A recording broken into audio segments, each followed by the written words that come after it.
교본 137페이지 VCA 시각문화 미술교육 해주시기 바랍니다.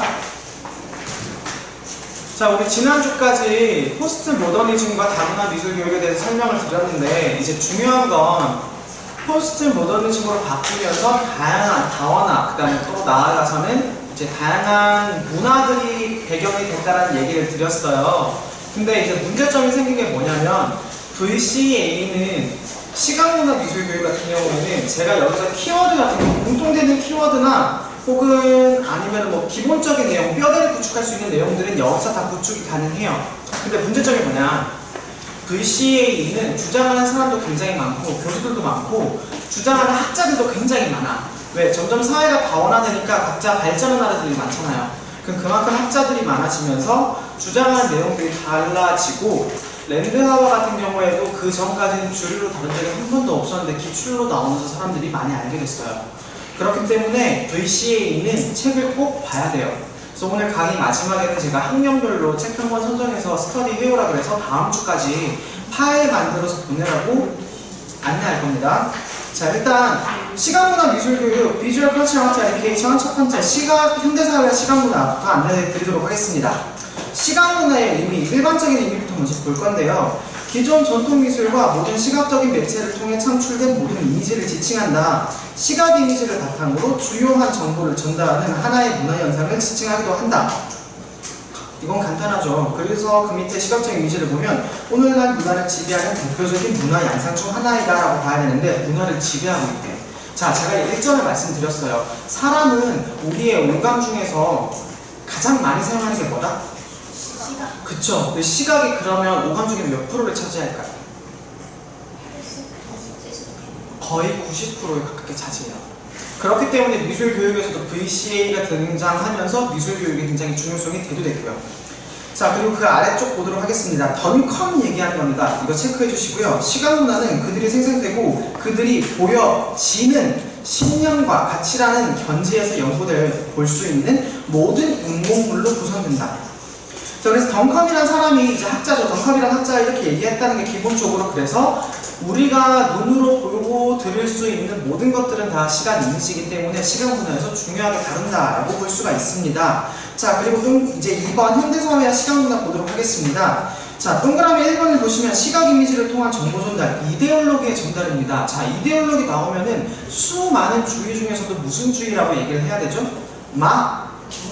그쵸, 마르크스 주의라고 얘기를 해야겠죠. 그 다음 동그라미 2번을 보시면 문화의 상업화 현상, 점점 더 어떻게 소비 사회로 들어가기 때문에, 지금은 우리가 무슨 산업 시대라고 얘기를 하죠? 1960년대가 후기 산업 시대였고 1970년대가 2차 산업혁명이었고 1990년대 들어서 3차 산업 시대였어요. 그럼 지금은? 그쵸, 지금 4차 산업 시대 해가지고 비주얼이랑 그 다음에 드론이나 인터넷, IoT, 사물인터넷까지 계속 주장을 하는 거죠. 이런 부분까지 나중에 미술교육에 반영이 될 거예요. 자, 그럼 그 밑에 중요한 건 이건데, 시각적 문해력과 활용 능력의 요구입니다. 시각적 문해력, 비주얼 리터리시죠. 이거는 아이즈너도 충분히 주장을 했는데 아이즈너 때와 느낌이 조금 다릅니다. 자, 어떻게 다른지 한번 볼게요. 다양한 매체를 통한 시각적 형식을 갖는 A, 이미지들에 대한 의미를 주체적으로 해석하고, B, 그 능력을 바탕으로 타인과의 의사소통을 하며, C, 시각적 이미지를 창조할 수 있는 능력이며, D, 미래사회에 필요한 문화 향유 능력이다. 자, A, B, C, D 이거 키워드이기 때문에 무조건 외워주셔야 되고, 비주얼 리터러시라는 말이 나왔을 땐 이거 무조건 이걸 다 적어둘 수 있어야 돼요. 자, 그러면 그 아래쪽에 시각적 문해력을 기르기 위한 세 가지 능력이 있는데, 비판적 수용 능력, 적절한 활용 능력, 능동적 제작 능력, 이걸 키워야 되는 말이겠죠. 그럼 현대 1호 개정이나 공부 개정에서는 가장 중요하게 얘기한 게 이 세 가지 능력을 어떻게 키우는 게 바로 교육의 목표입니다. 어떤 교육? 미술 교육의 목표라고 얘기를 할 수 있겠죠. 이것은 세계의 신장. 자, 이걸 보기 전에 오른쪽에 시각적 이미지 당구장 표시 보겠습니다. 시각적 이미지라는 건 현대사회에 들어가지고 대량 복제가 가능해졌습니다.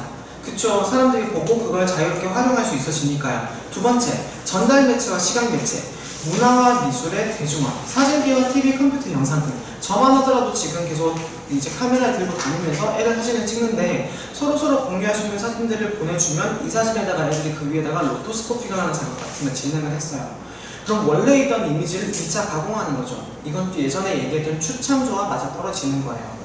그리고 디지털 영상, 최근 등장한 매체로 컴퓨터를 이용하여 신세대일수록 접근성이 높다.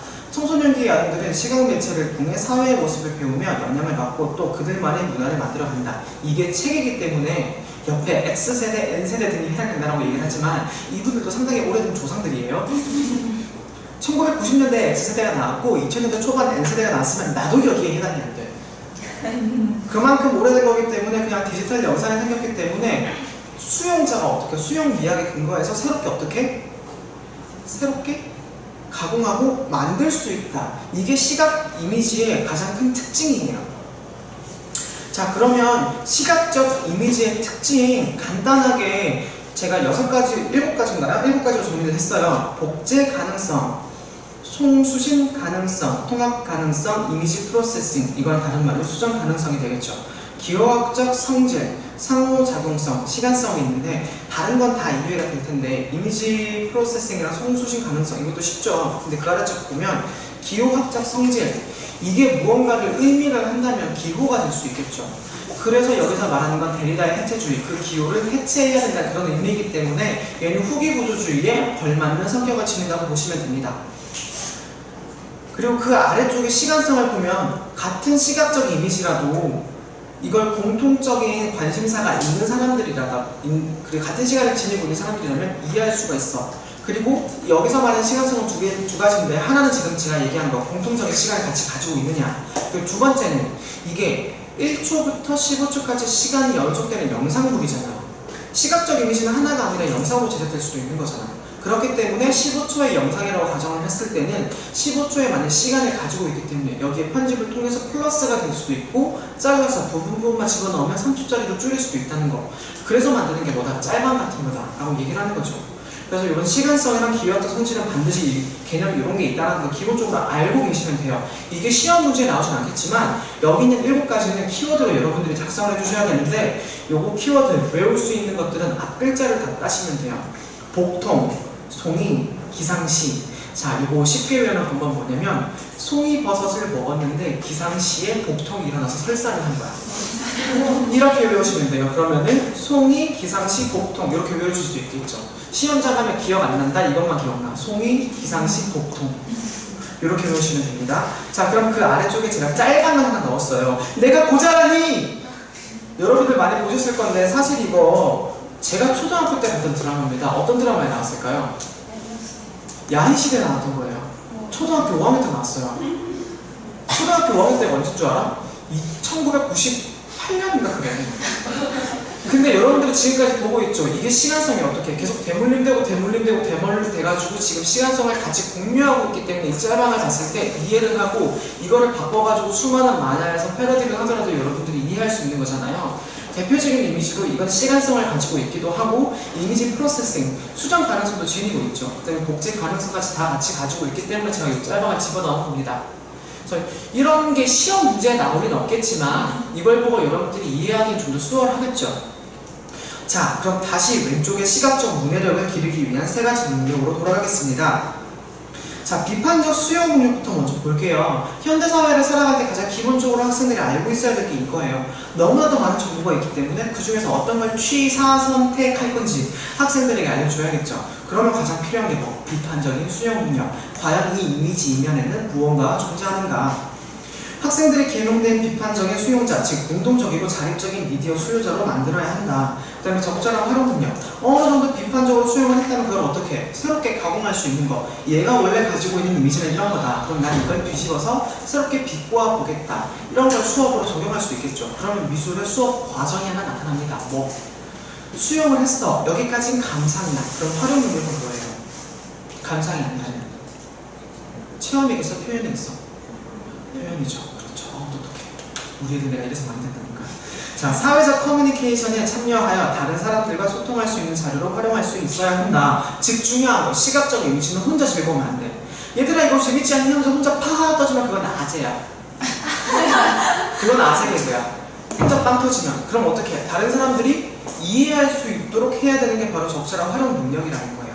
그리고 그 밑에 능동적으로 재산 능력. 누군가가 만들라고 해서 만드는 게 아니라 스스로 만드는 거. 우리 네티즌들 장난 아니죠. 뭐 하나 짤방만 터지면 지금만 하더라도 자유한국당 당대표님께서 얼마 전에 청주 가셔가지고 장화 신으신데 하시는 거 보셨어요? 이거 보고 짤방들이랑 장본이랑 엄청나게 만드셨는데 그게 바로 이게 능동적인 재산 능력입니다. 누군가가 만들지 말라고 한 것도 아닌데 다 만들었죠. 그 다음에 이번에 충북도 도의원님들 그 난리 물난리 나니까 다음날 연수 있다고 가셨잖아요. 그것도 이제 장돌이나 이제 다른 기타 웹툰에서도 되게 많이 다루고 있고 트위터에서도 되게 많이 다루는데 그게 바로 능동적인 재산 능력입니다. 자, 미디어 리터러시 그 아래쪽에 보도록 하겠습니다. 미디어 리터러시란 우리를 둘러싸고 있는 미디어의 구조나 특성에 대해 알고 미디어에서 흘러나오는 다양한 정보를 주의 깊게 수용하여 적극적으로 표현하기 위한 소양이나 능력을 말한다. 그 밑에 예를 들어 우리가 살고 있는 도시나 지역의 이미지는 체크, TV 뉴스나 연예 프로그램, 사극 등에서 다루어진 이미지에 의해 만들어진다. 누구에 의해서? 언론 매체라고 얘기를 하는 거죠. 계절이나 해가 바뀌는 것을 상징적으로 느끼기도 하며 남성과 여성의 차이, 정치의 모습, 국가와 국가와의 관계를 통해 성립된다고 볼 수 있다. 과거까지는 이용자는 이러한 영향을 수용하는 입장이었지만 지금의 이용자는 미디어 소비자로서 적극적인 영상의 재사용과 표현을 하기 시작한다. 자, 이게 예를 들면 이런 건데요. 드라마에서 가장 많이 사용하는 거야. 시간이 갑자기 지났어. 주인공의 기억 상실증이야. 시간이 많이 지났다는 걸 보여주기 위해서 어떻게 활용을 하냐면 폭포가 갑자기 얼음으로 어느 장면을 보여줘.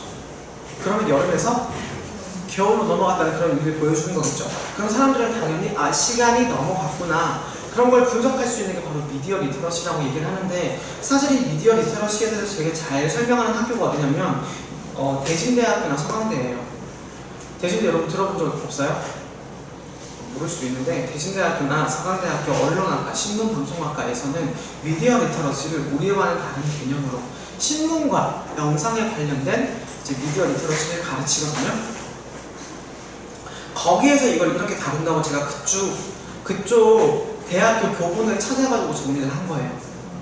그래서 그쪽 책 구하기도 되게 힘들었는데 이거 홍대 가서 교수님 만나가지고 얻었어. 그래서 미디어 리터러시는 지금까지 한 번도 얘기가 나온 적이 없어요. 시험장 가서는 우리가 뭐라고 적어야 되냐면 시각적 문해력이라고 해서 비주얼 리터러시라고 적어야겠지만 미디어 리터러시도 비주얼 리터러시에 포함이 된다. 얘는 그래서 시각적 문해력의 하위 단계다라고 생각을 하시면 될 것 같아요. 이해되시죠? 여기까지? 그럼 바로 아래쪽 넘어가겠습니다. 시각문화 연구의 학문적인 기반을 볼 텐데 소시르의 기호학, 라캉의 정신분석학, 그 다음에 담론 분석까지는 지난주까지 말씀드렸어요. 근데 라캉의 정신분석학 같은 경우에는 우리가 왜 이 행동을 하는지 그 무의식을 탐구하는 프로이트류와 융의 이제 무의식적 잠재력 이거를 분석하는 거에서 발달한 분석을 하겠다. 그래서 정신분석학이라고 학문을 따로 만든 거란 말이에요. 여기에서 이제 나아가서 이데올로기에 의한 주체 형성에 사용된다는 관점, 이게 바로 라캉의 정신 분석학인데 화살표가 나와 있죠. 그게 어디라고 향해 주면 되냐면 화살표를 내가 이제 위치 홍보에서 못 옮겼거든요. 이번에 그 밑에 이데올로기에 의한 주체 형성의 사용 밑줄 쫙 그어주시고 이걸 동그라미 아래표로 해가지고 3번에다 연결해 주세요. 담론 분석에 정신 분석학이 엄청나게 많은 영향을 미쳤다는 거예요. 요렇게 해주시면 될 것 같아요. 이데올로기에 의한 주체 형성의 사용 밑을 쭉 긋고 3번에다가 저렇게 화살표 부탁드리겠습니다. 자, 그럼 동그라미 4번 상용 텍스트성, 이건 인터텍슈얼리티라고 얘기를 하죠. 우리 지난번 시험에 나왔던 거죠. 요거 별표 2개 줍시다.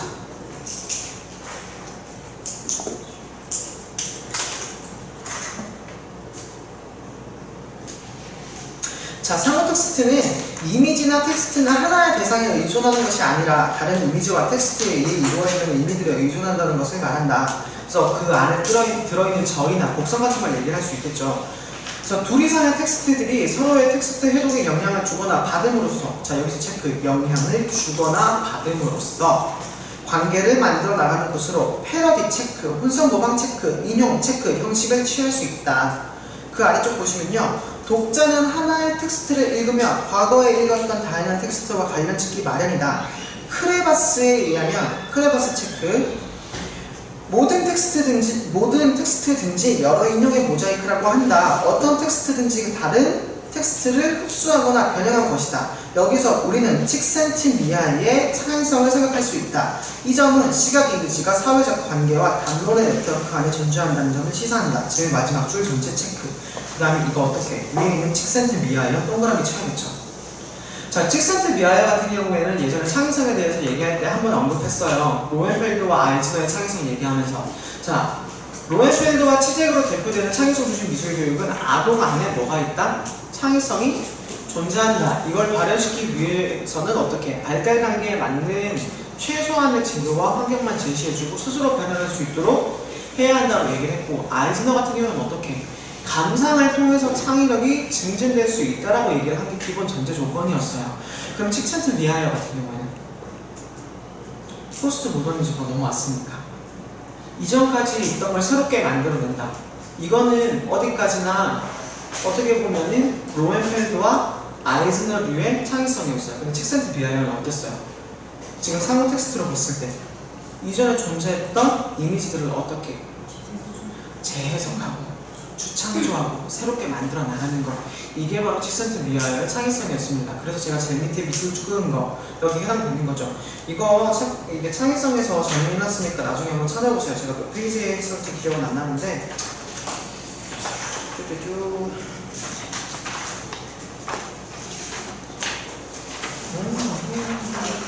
어떻게 제일 기억이 안 나네? 페이지 86페이지 아이즈너 할 때 제가 같이 정리해놨으니까 나중에 한번 참고해보시면 돼요. 페이지 86페이지입니다. 자, 그럼 VCA 변화에 영향을 준 추가 요인에 대해서 볼 건데요. 이것도 키워드로 알고 계시면 돼요. 문화 연구 방향의 변화가 키워드는 아니고요. 이제 문화 연구에 대한 방향성이 전환되었다라고 배경으로 외워두신 다음에 그 밑에 있는 신미술사 키워드입니다. 신미술사 체크. 자, 문화연구 방향의 변화부터 보시면 과거 문화연구에 대한 비판적 접근을 통해 문화적 헤게모니에 저항한다라고 얘기를 하는데, 이걸 통해서 사회문화적 관점의 성장 요인이 됐다라고 얘기를 하는 건데요. 자, 헤게모니가 뭐죠? 문화적 헤게모니. 교육 철학이나 교육사 쓰는 사람들은 알 수도 있는데 헤게모니. 저는 오래돼서 까먹어서 기억이 안 나서요. 제가 이거 교육 철학 수업 들었던 게 거의 10년 전이에요. 기억이 안 나요. 자, 헤게모니란 간단하게 한 국가면 국가, 나라면 나라, 아니면 지방이면 지방. 예를 들면 이제 경상북도랑 경상남도 같은 경우에는 이제 정치적인 의견이 아니라 대부분 이제 보수 정권들이 거기서 대부분 투표권을 얻죠. 반대로 전라도 같은 경우에는 진보 정권이 거기서 대부분 투표권을 얻어요. 그럼 그쪽의 헤게모니라 그랬을 때는 경상도 같은 경우에는 보수적인 정당, 보수권, 그다음에 지금 전라도 같은 경우에는 진보권이라고 헤게모니를 나눌 수 있어요. 여기서 말하는 헤게모니는 뭐냐면 지배권이나 혹은 지배 영향 범위를 얘기하는 거예요. 자, 그럼 문화적 헤게모니라고 했을 때 크게 두 분류로 나눈다. 지구를 크게 뭐 어떻게 나눌 수 있을까요? 동양과 서양으로 나눌 수 있겠죠. 하지만 그건 너무 안일한 범위예요. 아시아 안에서도 문화권이 굉장히 많이 나뉘죠. 동북아권, 그 다음에 동남아권, 중동권, 중국권, 혹은 중앙아시아권, 이렇게 나누어지는 헤게모니를 얘기하는 건데, 지금 여기서 얘기를 하는 거 봐봐요. 문화적 헤게모니에 저항한다. 지금까지 그 문화의 영향을 받아가지고 맥피 기억나죠? 지금까지의 문화의 영향을 받아가지고 시지각이라고 성장을 하는데, 여기서 말하는 문화 연구는 지금까지 왔던 그런 문화적 영향 관계를 모두 전복하겠다. 왜 문화의 영향을 받아야 하냐? 이게 잘못된 거일 수도 있지 않겠냐? 라고 문화적인 관점이 변화가 된 거예요. 그럼 이 문화적 관점을 변화를 받아들인 게 바로 뭐냐? 신미술사학이죠. 제가 만약에 시각문화에 대한 정당성을 얘기하라고 문제가 나왔다.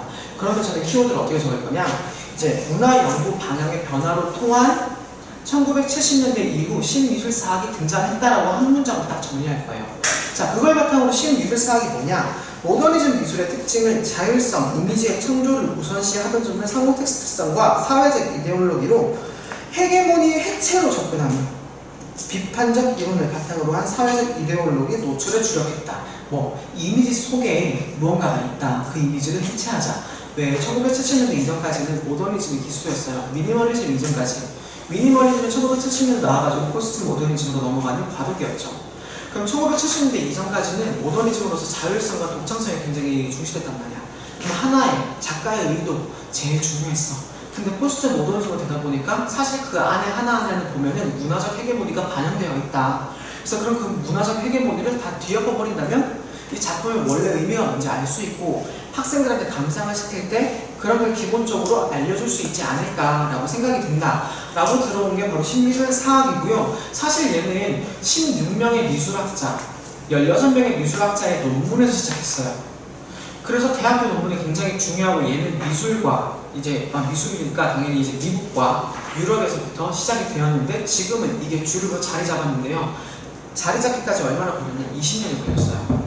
만약에 여러분들이 대학원에 가서 논문을 쓴다 그랬을 때 지금 쓴다 그랬을 때 전 이제 대학원을 목표로 하고 있으니까 쓴다 그랬을 때 20년 뒤에 우리가 하는 얘기가 새롭게 주류가 될 수 있으니까 조금 더 확장해서 넓게 보는 시야. 답안은 당연히 구성하되 논술 시험 문제 같은 경우에는요. 점수 보너스 요인이 뭐가 있냐면 정답은 정해져 있다.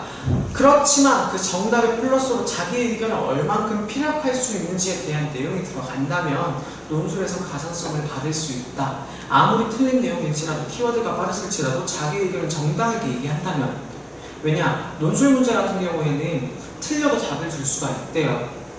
간과를 했던 점이 우리는 무조건 키워드만 적어야 된다 그랬잖아. 키워드만 생각하면 정답을 적을 수는 있겠지만 높은 점수는 못 받더라고요. 적어도 자기가 생각하는 거에 대해서 그럴듯하게 얘기를 적으면 감점 요인도 있겠지만 반대로 플러스 가산점 요인이 있을 거예요. 그래서 자기가 생각하는 그런 견해를 적기 위해서는 정말 정확한 용어, 키워드라고 얘기할 수 있는 용어 플러스로 이거를 바탕으로 어떻게 답안을 작성할 건지 연습이 많이 필요합니다. 그래서 이제 조윤실 쌤한테 제가 부탁드리는 게 시험 문제 굉장히 많이 쳐달라고 하는 건데 안 나오더라고요. 제발 좀 나와서 시험 좀 치고 가세요. 특히 3, 4학년. 이제 나중에 돈 내고 손삭 받으면서 왜 여기서 무료로 손삭해줬더니 안 해. 우리 아무도 뭐라 안 그러는데. 자, 그럼 뒷장으로 넘어갈게요. 자, 138페이지 대중문화와 시각문화 보도록 하겠습니다. 첫 번째 대과로 대중문화에 대한 두 가지 관점이 있는데요. 첫 번째는 매스적 문화와 다중의 문화. 대중문화를 검색하면 영어 하나가 두 가지가 나와요. 하나는 매스컬처, 하나는 파퓰러 컬처. 자, 그래서 매스컬처를 봤을 때는 시각문화를 부정적으로 보면 사회적 이슈에 초점을 맞춥니다. 자, 왜? 이걸 뭐냐면 이데올로기를 전달하기 때문에 무차별적으로 이미지를 전달하는 데만 급급하다. 그래서 이데올로기가 반영되었다 라고만 주장을 하는 게 매스컬처예요. 그래서 사람들은 굉장히 키치적인 거고 그런 거에 선동되는 사람은 굉장히 나쁜 사람이라고 보는 게 바로 부정적인 관점, 매스컬처의 이미지입니다. 그럼 그 밑에 다중의 문화. 파퓰러 컬처 같은 경우에는 여러분들이 영어로 이걸 적어줄 수 있어야 돼요. 답안지. 전 이거 적었던 게 기억이 나요. 시각 문화를 긍정적으로 보면 대중문화에서 개인의 역할의 중요성을 강조한다. 자, 그러보면은 매스적 문화는 이제 먼저 언급이 됐어요. 대중문화에 대해서 매스 문화가 먼저 언급이 돼가지고 부정적인 기능에 대해서 사람들이 어필을 했겠죠. 근데 나중에 학자들이 파퓰러 컬처를 얘기를 하면서 긍정적인 작용까지 얘기가 나옵니다. 뭐 부정적일 수도 있지만 사실 긍정적으로 본다면 얘는 한없이 긍정적일 수 있다. 왜? 개인이 그걸 해석할 수 있는 역량을 키운다면 파퓰러 컬처 역시 사람들이 합류할 수 있는 대표적인 문화가 될 수 있다 라는 말을 합니다.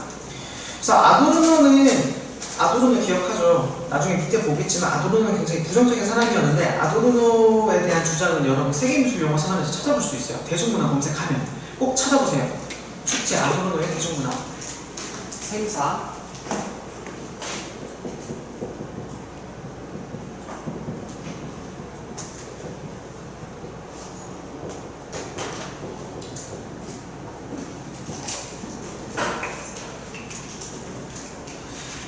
네, 이걸 먼저 보시면 될 것 같고요. 그 다음에 그래서 아도르노의 그 부정적인 의견을 반대해서 등장한 게 바로 파퓰러 컬처인데 시각문화를 긍정적으로 보면 대중문화에서 개인의 역할, 아까 얘기했던 것처럼 개인의 역할이 훨씬 더 중시됐고 어떻게 재활용하실 것인가, 추천주를 할 것인가 그거에 대한 관점이 굉장히 많이 늘어났다고 보면 될 것 같아요. 그 다음에 대괄호 두 번째, 대중문화의 관점, 문화적인 관점입니다. 시각문화는 이데올로기예요. 지금부터 VCA에는 주구장창 이데올로기가 나올 거예요. 그래서 이데올로기라는 말이 뭔지 정확하게 이해를 하시면 될 것 같습니다. 자, 그럼 첫 번째, 발터 베냐민 별표 5개. 발터 베냐민은 저서가 따로 있어요. 이제 저기 자료도서관에 가면 책을 찾을 수 있을 건데, 기수의 복제 시대의 예술 해가지고 제가 대학교 4학년 때 심진경 선생님한테 배울 때 이거 제가 책 정리해가지고 발표한 적이 있거든요. 근데 진짜 이게 도움이 많이 됐어요. 시험장 갔을 때 이거 관련된 문제도 나왔었고요.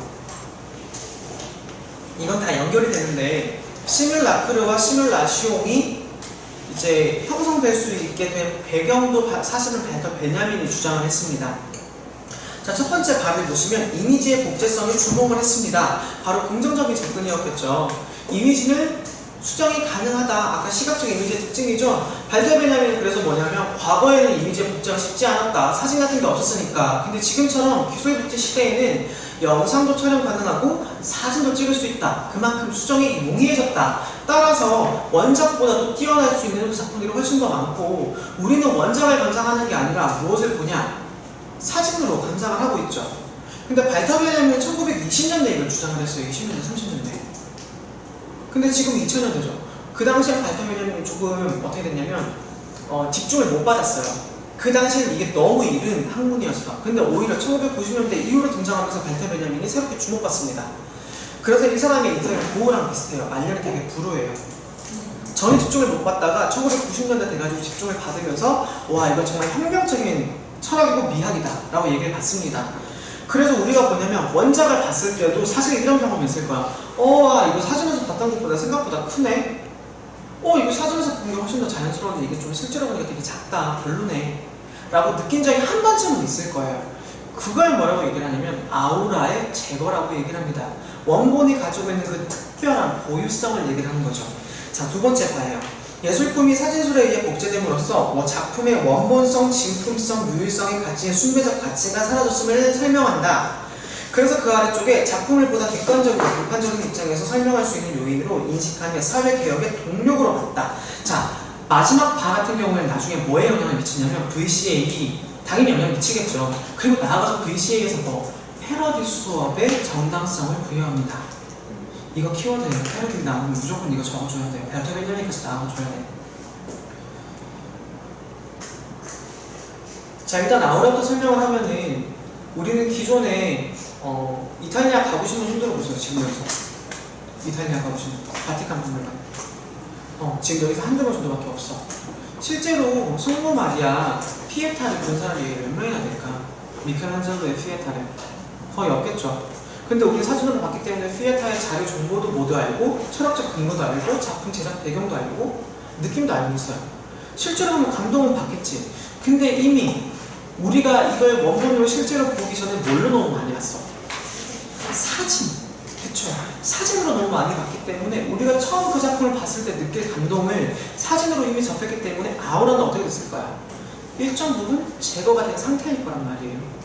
그렇기 때문에 지금 우리 아까 봤던 것 중에 내가 고자란의 짤 있었죠? 처음 보면 굉장히 웃길 거야. 근데 지금 보면 내가 고자란의 짤 보면 그거? 라고 얘기를 하잖아요. 이게 아우라가 배제되고 패러디를 통해 가지고 새롭게 재창조됐기 때문에 우리가 그걸 원본을 알고 있기 때문에 패러디를 통해서 수많은 정보를 전달할 수 있다고 생각을 하게 된 거예요. 그래서 발터 베냐민 같은 경우는 시각문화가 문제가 나왔다. 서답형이든 혹은 논술형이든 키워드로 적어줄 수 있으면 무조건 적어주세요. 얘는 꼭 적어줘야 돼요. 자, 그 밑에 아도르노입니다. 대중문화를 대중상품이라고 칭했기 때문에 얘는 또 부정적인 접근이었어요. 대량 생산을 통해 표준화, 획일화, 도식화된 문화가 형성되어 이데올로기를 전파한다고 단주한다. 아도르노가 만약 이걸 적용한다면 디자인사에서 어디에 적용할 수 있을까? 획일화, 표준화. 표준화 계획. D? 그쵸.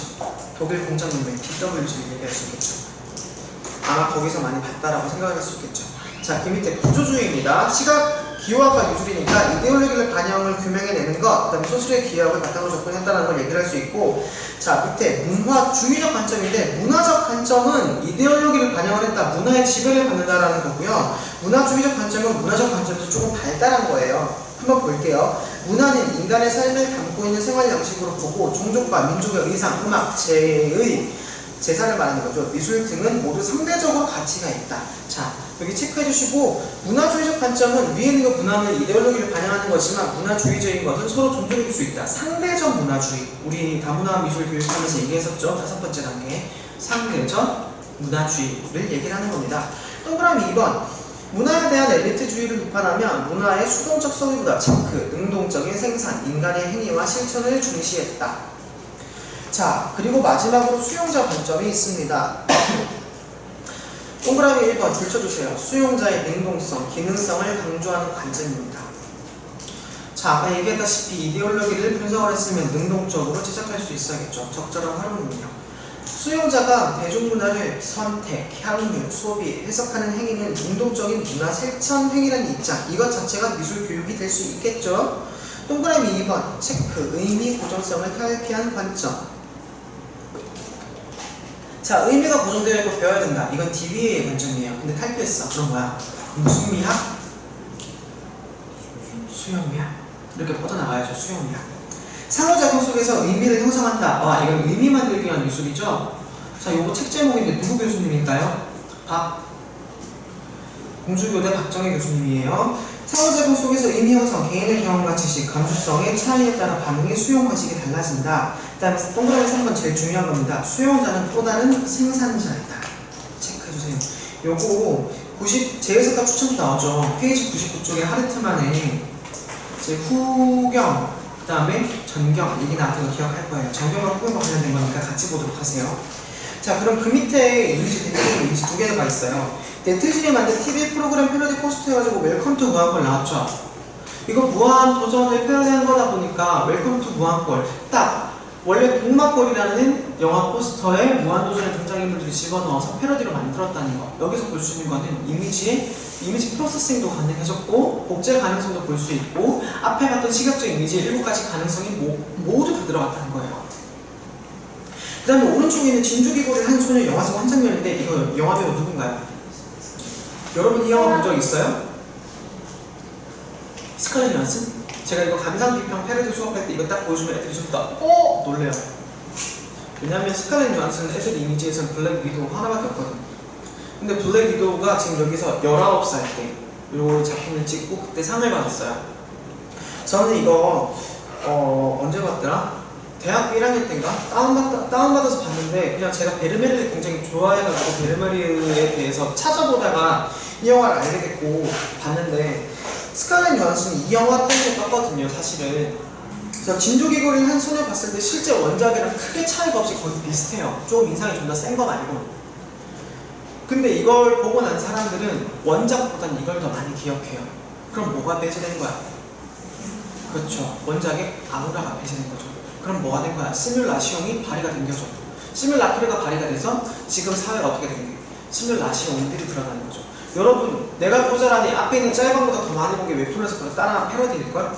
그게 바로 시뮬라크르예요. 원작보다 더 원작 같은 거, 원작보다 상위의 개념들이 또 돌아다니는 사회. 지금 바로 현실이 시뮬라시옹입니다. 그래서 이 두 개의 독하는 대표적인 그 내용인 거고, 시험 문제에서도 만약에 이런 내용이 나왔다. 이거는 시사상식이나 인터넷을 정말 많이 하면 할수록 더 많이 알게 되거든요. 저는 원래 오타쿠였기 때문에 DC 인사이트도 굉장히 많이 했고, 우대도 많이 들어갔고, 뭐 가끔 이상한 짤방 같은 거 되게 많이 찾아보면서 잡식이 되게 많이 들어가지고 이런 거에 패러디 같은 것도 많이 알게 됐거든요. 만약에 여러분들이 그런 게 힘들다, 그럼 적어도 이 책 안에 있는 거 바탕으로 교과서 안에 있는 도판들, 새로운 도판들 다 알고 계셔야 돼요. 자, 그럼 오른쪽 위에 다음 작품들의 이데올로기는 무엇일까요? 자, 코카콜라의 우정 자판기인데 중간에 보면 자판기 위에 몇 명 있어요? 2명. 돈 넣으려고 뭔 짓을 하고 있어? 저기에 돈을 넣으면 원래 한 명 값에 몇 개를 주냐? 2개를 줘요. 1 플러스 1이죠. 그럼 이건 뭘 의미하는 거야? 우정 어떻게? 2명이니까. 그럼 2명, 한 명이 더 올려주는 거야? 그럼 한 명은 죽어야 돼? 죽을 자로 하면 상생은 이제 업체와 업체가 같이 살아나는 게 상생인 거고요. 그렇죠. 협력, 도움, 협조 이렇게 되겠죠. 협력을 만약에 했을 경우에 그 협력을 통해가지고 이 여기다 돈을 넣었을 경우 우리가 2개를 주겠다. 다양한 아이디어가 있겠지만 이건 적어도 이런 판촉을 했다는 거죠. 그럼 코카콜라는 뭘 응원한다는 거야? 이기성적인 판매라는 1 플러스 1을 하면 돼, 안 돼? 아니야. 그럼 이건 이성적인 접근이 아니라 감성적인 접근이겠죠. 그래서 이음료는 상품이에요. 당연히 코카콜라는 상품을 팔아야 되는 기업이야. 근데 이 기업의 이데올로기는 뭐냐?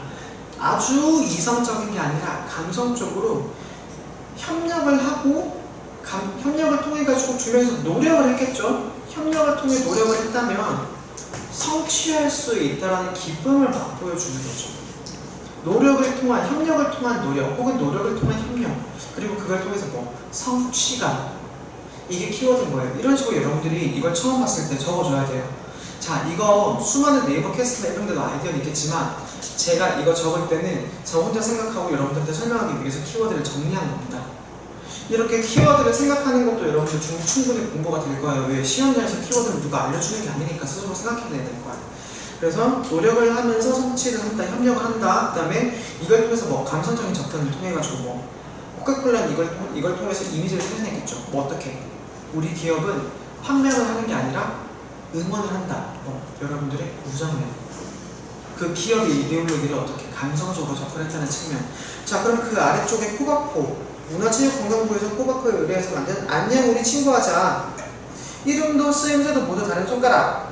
그중 어떤 것도 가장 뭐라고 적혀있니?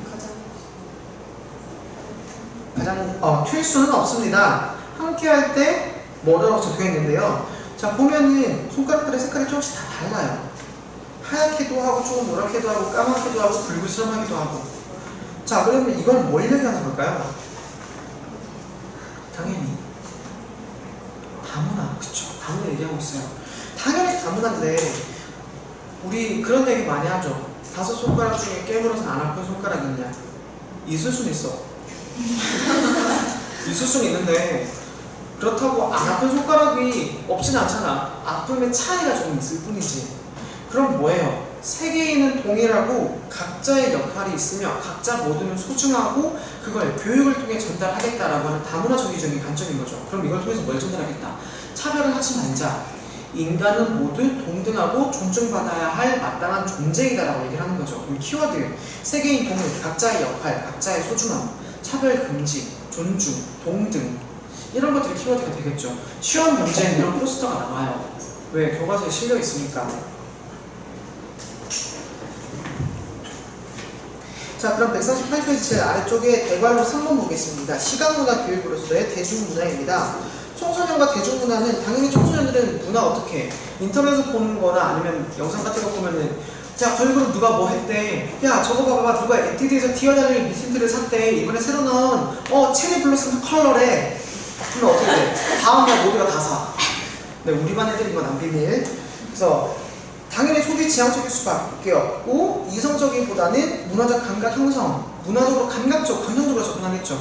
그럼 마케팅도 어떻게 되겠어? 10대들을 기념하는 마케팅들은 아이돌들이 주로 나오고 감성적으로 접근하겠죠. 이걸 딱 바르는 순간, 내가 립밤을 딱 바르는 순간 어떻게 되냐? 광고에서 주로 다루는 게 립밤을 바르면은 갑자기 샤이니가 나가지고 입술에 깨물어주고 싶어. 이렇게 되는 게 바로 이데올로기의 반응이에요. 그러면 10대들은 어떻게 되겠어? 방탄소년단 팬이 그렇게 많거든. 그럼 이제 와가지고 방탄소년단 팬이 이제 갑자기 네 입술에 깨물어주고 싶어 그러면 어떻게 될까? 애들이 막 디어다니는 뮤튼트 이제 하루에 막 10개씩 삽니다. 우리 오빠들이 생산하는 것들 사줘야 돼 이러면서 감성적인 접근. 여러분들도 다 그런 때가 있었겠죠? 자, 그 밑에 동그라미 2번. 그래서 필요한 게 뭐냐? 정체성을 확립시켜줘야 한다. 1번이 특징이면 두 번째는 해줘야 되는 거겠죠. 그 다음에 3번은요. 그래서 그 학생들은 어떻게 시각 문화를 가장 주도적으로 상호작용해가지고 만들어내는 게 바로 10대 혹은 20대 초반인 거예요. 여러분들도 여기 해당되죠? 자, 그럼 그 밑에 대중문화의 미적 체험 가능성입니다. 체험의 일상성이 가능하며 소비 행위를 통한 정서적인 체험이 가능하다. 요건 그냥 요거 그대로 키워드니까 다 외워두시면 되고요. 미적 체험 가능성 나왔으니까 정서적 체험이 나온대요. 자, 이거 그럼 교육과정에서 어디에 연결되는 거예요? 공부개정에선 시각적 이미지가 어디에? 공부개정에 지각이겠어? 소통이겠어?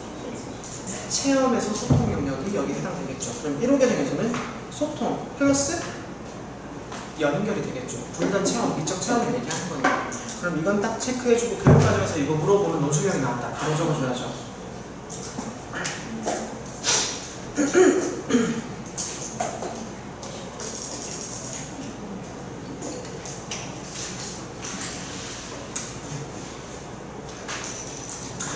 시각문화 미술교육 옆으로 넘어가겠습니다. 139페이지.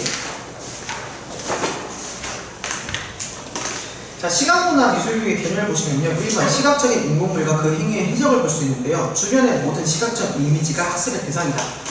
그래서 우리가 보고 있는 모든 것들이 시각적 이미지겠죠. 자, 그럼 일단 저를 보세요. 저를 보면 오늘 뭔가 달라진 게 없어요? 아, 이 여자애들이 여자친구가 남자친구한테 하는 거 나오는 거 달라진 거 없어? 제일 어려운 거고 남자들이 제일 힘들어하는 거. 여러분들 봤을 때 제가 뭐 달라진 거 없어요? 잘 빠졌어요. 고마워요. 또 그냥 시각적으로 봤을 때 이 사람이 어떤 이데올로기를 전파하려고 하는가? 옷이 같았어요. 어? 하나. 옷이 달라요. 옷이 달라졌어요. 그러면은 난 매주 옷을 다르게 입고 온다. 난 그 상큼하다. 내가 전달하는 거겠죠? 그 상큼하다. 또 머리 머리 색깔 어떻게 됐어요? 좀 달라졌어요. 네, 조금 어두워졌어요. 예전에 노란색이었다. 그럼 뭐 학교에서 혼났나 보구나 라고 생각할 수 있겠죠. 그래서 귀걸이 어떻게 됐어요?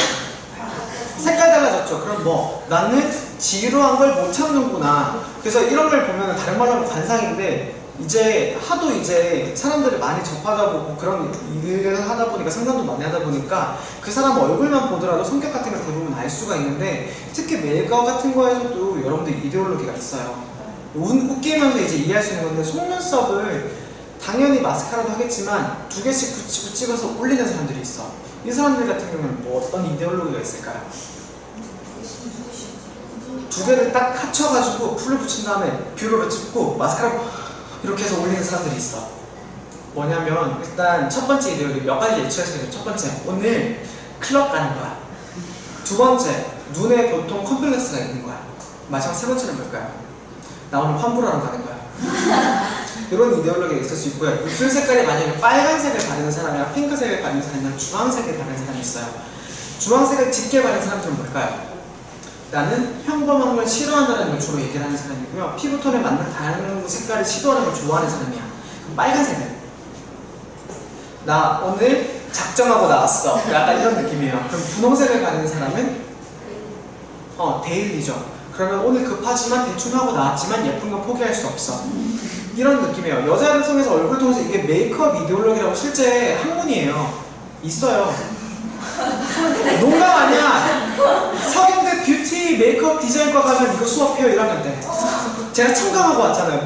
내가 너무 신박해가지고 오! 막 이러고 왔는데 너무 재밌는데 그런 색채들이 모두 있으니까 이런 얼굴조차도 우리는 시각문화로 다룰 수 있어야 하는 게 시각문화 미술 교육이에요. 오케이?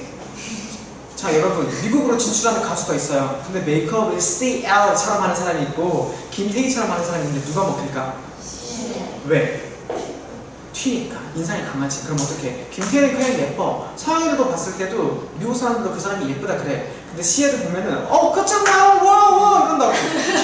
왜? 이데올로기를 굉장히 잘 전달하고 있으니까. 그게 바로 시각 문화예요 여러분. 모든 시각 이미지. 자, 그 밑에 그러면 퍼포먼스, 과목, 순수, 미술 등이 포함되어 있으며 시각 문화를 매개로 한 통합 교육이 가능하다. 체크, 통합 교육.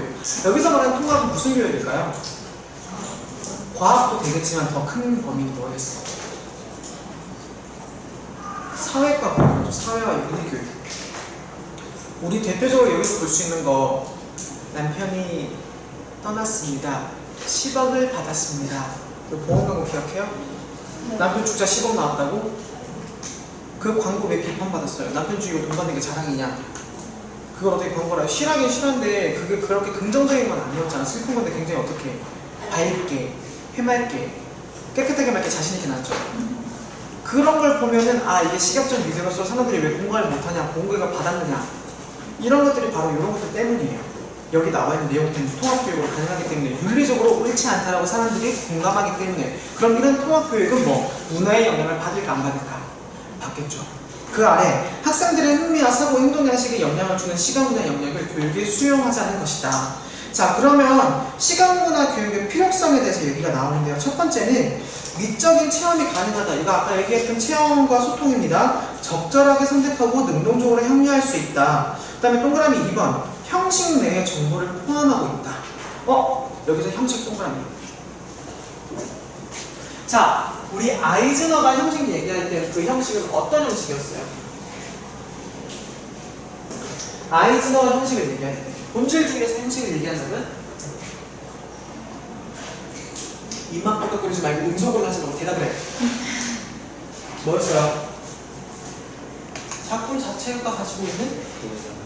그래, 형식이었어. 그냥 작품 자체가 지니고 있는 형식이었는데 여기서 왜 시각문화의 형식이 나왔을까? 라고 얘기를 하면 여기 있는 형식은 별표를 좀 쳐주세요.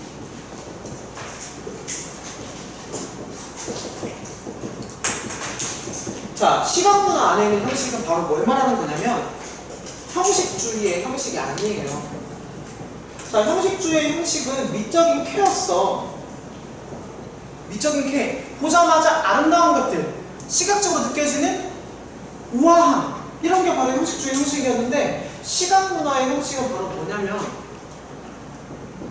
전달하는 매체, or 방법을 얘기하는 거야. 자, 그럼 어떻게 될까? 매체에 따라서 신문이냐, 아니면 언론이냐, 영상이냐, 아니면 인터넷이냐, 팝업이냐에 따라가지고 사람들이 좋아하는 선호 매체가 있을 거고, 방법을. 팝업을 클릭하면 영상이 나올 수가 있는 거고, 아니면 전단지로 뿌려질 수가 있는 거야. 그런 형식을 통해가지고, 아, 이 사람들이 전달하고자 하는 게 뭘까? 예를 들어가지고 헬스클럽 같은 경우에는 제가 주로 활용하는 형식이 뭘까요? 헬스클럽. 그쵸, 전단지죠. 할인합니다. 그리고 빨간색에 노란색 해가지고 가독성 개쩔게 한다면 어떻게 명시성 확 주고 나서 3달 9만원 할인, 처음 오시면 200PT 무료. 이런 것들이 바로 이데올로기예요. 우리가 지금 할인하니까 지금 빨리 등록해라. 이런 게 바로 기업의 이데올로기인 겁니다. 자, 그러면 밑에 있는 2번 볼게요. 문화현상의 비판 능력 육성과 정체성 강화. 자, 올바른 것에 대한 판단입니다. 과연 올바른 것을 어떻게 볼 수 있는지. 그럼 아까 얘기했죠. 이건 뭐에 대한 거야? 뭐가 필요하냐? 비판적인 수용 능력이 필요할 거고요. 나아가서 뭐? 적절한 활용 능력이 필요할 겁니다. 그리고 동그라미 1번 보시면 이미지와 문화의 범람 속에서 문화를 선별을 하는데 이걸 통해서 뭐 올바른 소비 행위에 연결해야 된다. 자, 시각문화 같은 경우에는 우리가 주변에 4차 산업혁명이기도 하지만 기본적으로 너무나도 많은 걸 광고를 하고 살아요. 그럼 구매해야 될 게 많잖아. 그럼 얼만큼 올바르고 적절하게 구매할 수 있는 게 기본적인 목표가 돼야 되는 거예요. 그럼 얘 키워드 쫙 줄쳐줘야겠죠. 올바른 소비 행위. 이건 뭐냐? 이전의 미술교육과 가장 큰 차이점이에요. 소비교육으로서 미술교육도 등장하기 시작했다. VCA에서. 근데 DBA에서 이거 얘기했을까 안 했을까? 예비하긴 했습니다. 자, 근데 DBA는 뭐였냐면 이걸 여기에 추가적으로 얘기해주면 DBA는 소비라기보다는 향유하기 위해서 감상이 필요했던 거고 VCA의 목적은 이데올로기를 분석하고 얘가 가지고 있는 의미가 무엇인지를 알고 적절하게 소비하기 위해서였기 때문에 이런 차이점이 존재할 수 있어요. 소비냐 혹은 향유냐. 그리고 만약에 여러분들이 굳이 쓸데없지만 사는 것들이 있습니다. 저 같은 경우도 이런 거 굳이 피어싱 굳이 쓸데없어. 근데 왜 샀을까? 오늘 내려오는 길에 샀거든. 하악 하면서 이거 너무 예뻐 이러면서. 왜? 정서적으로 체험을 했으니까 얘가 예쁘다고 느꼈으니까. 그래서 정서적인 체험이 무엇인지 이성적인 게 무엇인지 학생들한테 알려줘야 되기 때문에 얘는 무엇에 근거한다? 감정적, 정서적 체험에 근거한다. 올바른 소비행위 연결. 그래서 정서적인 게 이게 필요한지 안 필요한지 소구 대상까지 이해해야 될 수 있는 소비교육이 VCA에 포함이 되는 거예요. 그럼 이런 거 알고 있으면 될 거예요. 자, 그럼 동그라미 2번 시각문화 미학적 체계와 동그라미 3번은 시각문화적 정체성 강화인데 시각적 미디어의 몇 가지 문제점을 보면은요. 동그라미 1번을 보면 자, 색깔이 조금 다른 게 있을 거예요. 허구적인 사실을 다룬다. 그렇기 때문에 허구적인 사실인데 할머니들 보시면 어떡해? 악역으로 나오는 드라마 주인공들 식당 가면 제일 먼저 뭐부터 먹어? 욕부터 먹어. 이런 시골 것들 이러면서 에이 육실할 것 너한테 밥도 안 팔아 이러면서 뭐야 할머니들이 뭐에 매혹됐어요? 드라마에 매혹됐지. 그러면은 가상인데도 실제보다 가상을 더 실제처럼 믿는 거죠. 그게 뭐야? 시뮬라숑이에요.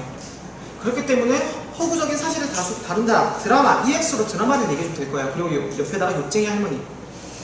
그 다음에 동그라미 2번을 보시면은 폭력적이고 파괴적인 장면의 스펙트클을 더욱 강화하고 있다. 보면은 영화에서 빵빵 터지고 맨날 싸우고 사람을 죽이는 걸 보면은 이제 영화나 만화 같은 걸 애들이 많이 봐. 특히 봉인지 같은 거, 일본 만화 같은 거. 그러고 나서 애들이 제일 많이 하는 게 뭔 줄 알아요? 5세에서 6세 유치원 애들이 이제 유치원 가가지고 제일 먼저 하는 게 나는 주인공, 나는 히어로고 네가 악마야. 그럼 어떡해? 그러면 너는 제일 먼저 많이 하는 말이 너는 다쳐야 돼 이런 말 안 하지. 뭐라고 해? 죽어라! 이렇게 하는 거지. 이거 사실 무서운 말이야. 왜? 영화나 만화에서 6세나 5세 대상을 하는 거 보면 마지막에 나쁜 놈들은 어떻게 돼요? 다 죽죠. 서로 화해하고 같이 힘을 합치는 그런 건 어디서 찾아볼 수도 없어. 그래 애들은 당연히 뭐라고 생각해? 죽는 게 맞는 거라는 이데올로기를 가지게 되는 거예요. 굉장히 무서운 거야. 그렇기 때문에 VCA를 크면서 가르쳐야 된다고 얘기를 하는 거예요. 그럼 요거에다 딱 체크해주고 EX로 한 다음에 영화, 만화 감상 후의 아동의 행동들 이라고 체크를 해줘야겠죠. 이런 예시들을 적절하게 기억을 해주세요. 자, 그리고 마지막으로 동그라미 3번입니다. 가상현실. 사실처럼 인지할 수 있다. 이제 이런 게 문제가 뭐가 되냐면 우리 포켓몬고로 얘기할 수 있어요. 포켓몬고 이제 미국에서 나온 기기 중에 이거를 실제로 돌아다니면서 하잖아. 그러다 보니까 차 타고 가면서 그거를 하다가 어떻게 돼? 차 사고 나가지고 죽은 사람도 있고 절벽인지도 모르고 그냥 가다가 떨어져서 죽은 사람도 있어요. 그리고 더 나아가서는 뭐 고글 끼고 하는 사람들이 진짜 위험하겠지. 스마트 고글 끼면은 나는 여기지만 끼는 순간 내가 있는 곳은 필드로 바뀌는 거예요. 그럼 이렇게 가다가 남들은지 모르고 그대로 아니면 축 사망 이렇게 되는 거야. 그렇기 때문에 사망할 수도 있기 때문에 가상현실이기 때문에 뭐 어떻게 마치 사실처럼 인지할 수 있다. 이런 게 폐해라고 얘기를 할 수 있겠죠. 그래서 우리가 최근 들어 많이 발전하는 게 바로 매체 미술과 의도주의, 수용 미술 이 3박자가 모든 게 맞아떨어져야지 이걸 가르칠 수 있다 이거예요. 왜? 점점점 매체는 발전해 가니까 과학기술에 따라가지고. 자, 그럼 3번 보시면 문화시대 인재 양상과 예술의 생활화입니다. 국가의 경쟁력 강화, 삶의 질 향상을 위해서 VCA는 굉장히 중요하다. 우리나라 특히 서울 같은 경우에는 지금 최근 슬로건이 뭐예요? 이전까지는 하이 서울이었어요. 아이 서울유 되게 문제점 많았죠. 굳이 왜 그 슬로건을 바꾸냐. 저도 그거는 개인적으로 반대를 하는데 아이 서울유로 바꾸면서 돈도 많이 들었을 뿐만 아니라 사실 서울에 주는 그 이미지가 너무너무 다양하기 때문에 어떤 걸 판단하는지 외국인들이 사실은 잘 못 알아듣는데 하이 서울이 더 나았을 수도 있는데 이제 뭐 정권이 바뀌면서 어쩔 수 없이 바뀌었다고는 얘기는 하지만 이제 디자인 쪽으로 저 개인적으로 반대지만 어쨌든 경쟁력 강화를 하기 위해서는 그 슬로건을 바탕으로 서울이라는 이미지를 굉장히 많이 전달을 하겠죠. 그래서 서울이 이제 CIP로 굉장히 잘 되어 있는 동네라 그랬잖아요. 모든 도시에 있는 가판대도 통일을 했고 나아가서 이미지를 더 표준화 계획에 맞춰가지고 도시 사업도 정비를 새로 싹 다 했고 그렇기 때문에 얘를 통해서 뭘 원하냐? 그럼 옆에 있는 공구개정의 미술관은 목표를 만드는 거예요. 우리가 사실 통일을 했지만 이 통일하는 건 뭐냐? 미술을 생활화하여 미술 문화를 애호하고 존중하는 태도를 기른다. 서울 자체가 가지면 서울은 굉장히 깔끔하다는 이미지를 같이 가지고 있어요. 가판대가 되게 정리가 잘 되어 있기 때문에 사람들이 많이 다니는 곳은. 그런데 반해 허름하늘은 굉장히 허름해. 그래서 다른 지역을 가면 서울과 같이 깨끗하고 깔끔한 느낌을 받을 수 없어요. 그런 것들 차이가 있고 최근에 그래도 대전 같은 경우에는 조금 더 이런 걸 많이 발전시키는 경향이 없지 않아 있어요. 자, 그럼 그럼 이제 시각문화 미술교육의 배경을 보겠습니다. 자, 미술의 변화는 아까 하스퍼스 이론 지난 시간에 얘기를 했기 때문에 연능 개념으로 확장되어 간다고 얘기를 했고요. 교육관의 변화도 구성주의 교육관이 등장을 하면서 지식의 재구성, 누굴 중심으로 학습자를 중심으로 만들어졌고 의미도 만드는데 누가 만든다? 학습자가 스스로 만든다 라고 해서 수용자 중심으로 많이 변했다고 얘기를 드렸습니다. 자, 그리고 3번의 사회적 매너를 굉장히 강조를 했는데 자, 그럼 그 밑에 시각문화 미술교육의 특징은 이런 배경을 바탕으로 어떻게 발전되는지 봐야겠죠.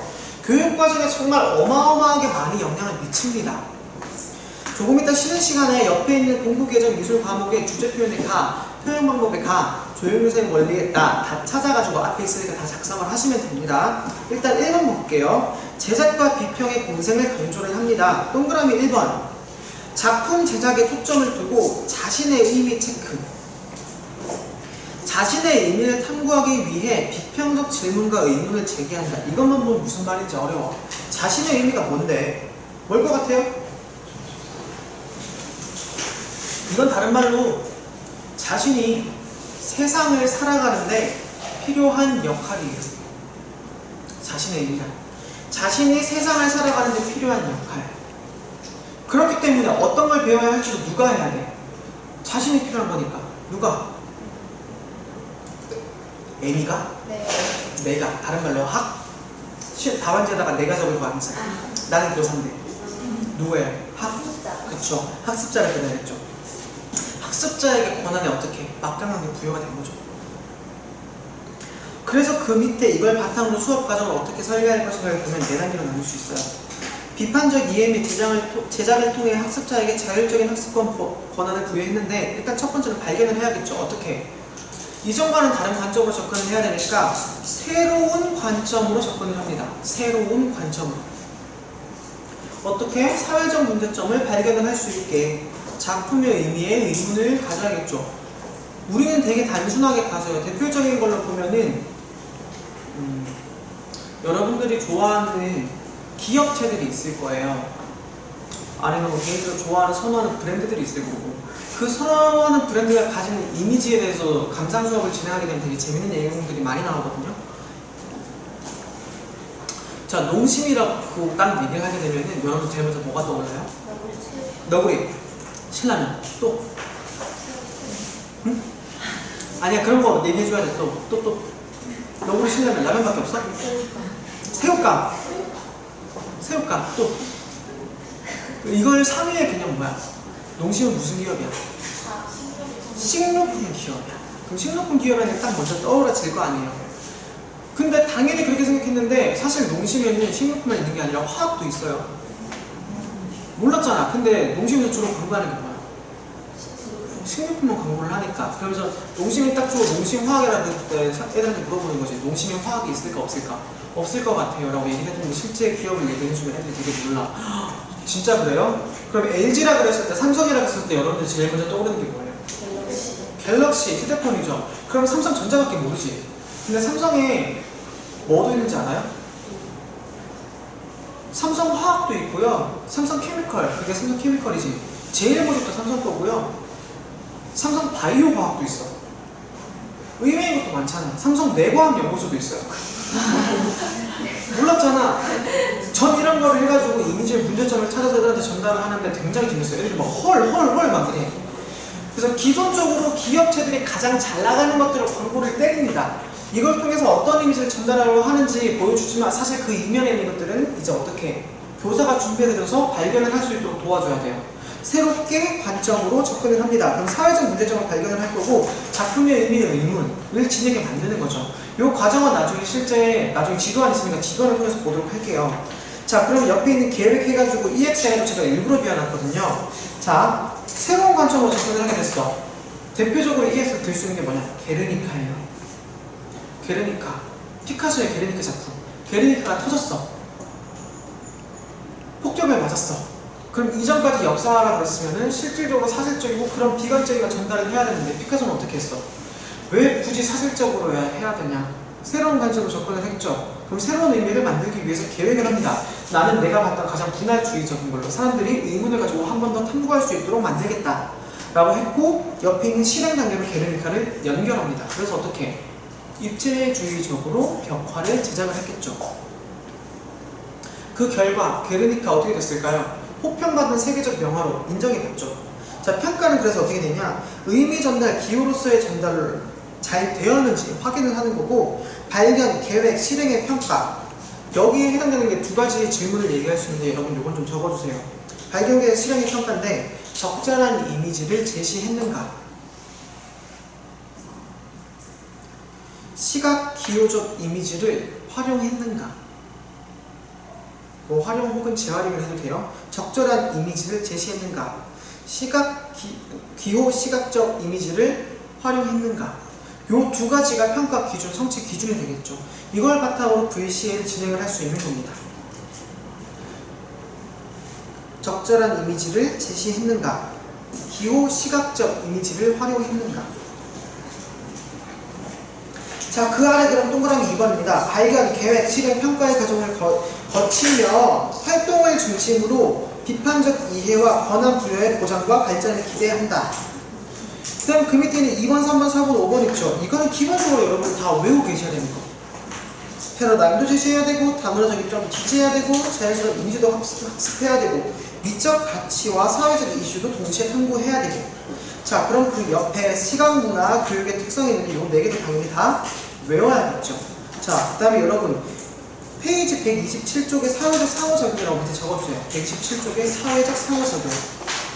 그리고 27페이지로 가겠습니다.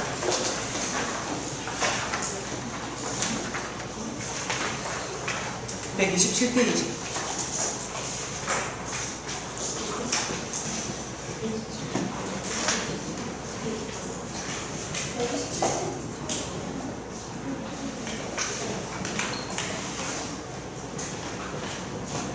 여러분 사회적 상호작용 포스트잇 사회적 상호작용 보면은 제일 오른쪽에 있는 거잖아요.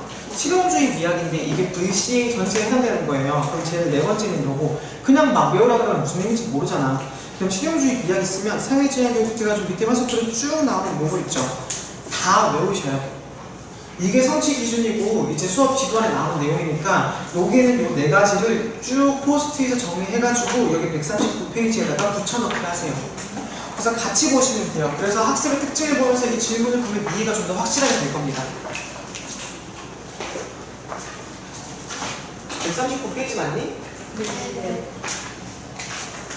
이거 139페이지에 정리해주면 앞에 있는 거 보면 127페이지에 행동의 소설 개인에 관한 지식의 지향이 있는데, 사실 앞에 있는 모방의 미학이나 표현의 미학은 내가 굳이 외울 필요가 없다고 봐. 근데 객관주의 미학이나 실용주의 미학인 DBA나 포스트 모더니즘을 위해서는 꼭 외우고 계셔야 돼요. 그래야지 이제 넓은 관점으로 이해하실 수가 있어요. 자, 그럼 기자로 넘어가도록 하겠습니다. 140페이지까지만 하고 잠깐 쉴게요. 자, 시각문화 미술교육의 목표입니다. 첫 번째 궁극적인 목표입니다. 동그라미 1번 체크, 별표 3개. 학습권의 권한 부여 체크와 비판적 이해 체크 통해 제일 중요한 거, 미술교육의 목표는 전인적 인간 성장이야. 그리고 미술적인 목표가 아니라 미술 교과뿐만 아니라 교육과정, 우리나라 교육과정 전체 목표예요. 뭐냐? 민주 시민으로서의 자질함양을 목표로 한다. 이건 본질주의적이에요? 맥락주의적이에요? 그렇죠, 맥락주의적인 거죠. 자, 동그라미 2번 권한 부여와 비판적 이해는 학생들이 자신들에 대한 의미를 찾는 자유를 가진 상황에서의 미술작품을 통해 가장 잘 발견해야 된다고 본다. 그래서 어떻게 개인적인 해석을 잘 알아야 되는 거잖아. 그럼 개인적인 배경, 스스로 주변을 잘 참고해야겠죠. 이게 교육과정에 어떻게 반영돼요? 주변 환경, 소통, 연결 이렇게 반영이 되는 거예요. 그래서 어떻게 이걸 하기 위해서는 내가 가지고 있는 선입관이 있는지 없는지 해체를 해야 되는데, 제가 어제 얘기를 했는데 제 친구의 동생인데, 제 친구는 이제 이혼 가정이기도 하고 자기가 맞이고 여자인데 맞이고 어머니가 있고 여동생이 있고 막내 남동생이 있는데, 남동생이 지금 21인데 카드값이 밀렸어. 300만 원이. 휴대폰도 근데 계속 사용하고 자기 친구가 병원에 입원했다고 얘기를 하고 엄마한테 돈을 뺏으려고 한 거야. 실제로 그런 사람들 주변에, 여러분들 주변에 뭐 없을 수도 있겠지만 주변에 꽤 많아요. 근데 제가 어제 실수로 뭘 얘기를 했냐면, 그럴 때 남자가 줘줘야 되는데 라고 얘기를 했는데, 걔가 하는 말이 정도가 그거 되게 잘못된 거야. 그거 남자가 줘준다고 했더니 남자 이제 외삼촌이나 자기 작업 아버지가 걔를 뭐라 그랬더니 무슨 문제가 생겼냐, 나나 내 동생이나 우리 엄마가 하는 얘기는 하나도 안 들어, 그거 굉장히 잘못된 생각이야 라고 하면 저 스스로도 굉장히 선입관이 있었던 거죠. 그럼 이런 것조차도 어제도 제가 얘기해놓고 아차 싶었어요. 그럼 선입관의 해체를 할 수 있어야 되고 정보도 활용하고 재해석도 할 수 있어야 되는데, 이런 것조차도 우리는 뭐냐, 지금까지 문화가 계속적으로 재구조화되어 왔기 때문에 그런 식으로 얘기를 해왔겠죠. 저만 하더라도 생각해보면 우리 아빠가 무서운 게 아니라 난 엄마가 되게 무서웠거든.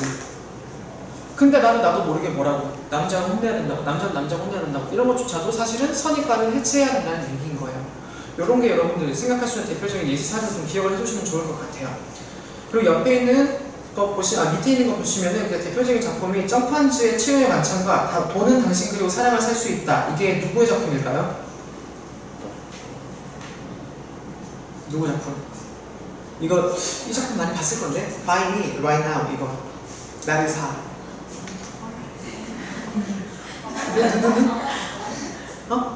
인디애나 존스? 그건 영화고. 네? 크게 얘기하세요. 네, 맞아요. 바바라 크루거입니다. 자, 점판지 같은 경우에는 지금 이거 딱 봐도 누구 깔 패러디에 있어요. 근데 다빈치의 최후의 만찬을 따라 했는데 지금 여러분 작아도 잘 안 보이겠지만 모두의 넥타이가 또 빨간색인데요. 제일 왼쪽에서 하나, 둘, 셋, 네 번째 있는 사람만 넥타이 색깔이 약간 노래요. 자, 근데 이 자리가 누구의 자리냐면 예수의 제자 중에 배신자가 있다고 얘기를 했습니다. 누굴까? 유다의 자리예요.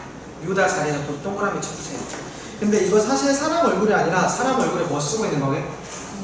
가면을 쓰고 있기 때문에 여기 있는 사람들은 12를 포함해가지고 마리아까지 14명이잖아요. 14명의 얼굴이 다 똑같은 가면으로 쓰여져 있어요. 이게 의미가 뭐냐면 저는 이게 처음 봤을 때 몰개 성적이다 굉장히 중국의 이데올로기를 반영한 작품인 것 같다라고 생각을 했는데 완벽하게 많지는 않았지만 어느 정도 들어맞더라고요. 전 점판지나 위에 민준 알죠? 웃고 있는 거 표현하게 웃고 있는 거 애들 웃는 거 똑같이 자, 그 작품에 대해서 곧 이제 1970년대 80년대 넘어가면서 새로운 작가들이 문호 개방에 따라 가지고 자기가 알고 있던 중국과 새롭게 문호가 개방된 중국의 괴리감이 엄청 큰 거야. 그걸 작가들이 반영하기 시작했어요. 사회적으로는 공산주의 사회주의인데 이제 자본적으로는 경제적으로도 완전 자본주의인 거야. 그러니까 그 괴리감, 내가 알고 있던 중국과 새로운 중국에 너무 차이가 많이 나니까 이걸 반영을 했는데 일단 첫 번째는 당연히 몰개성함이에요. 그리고 앞에 수많은 간식들이 있었는데 음식들이 있는데 여기 음식은 단 하나밖에 없어요. 먹다 남긴 수박들밖에 없어.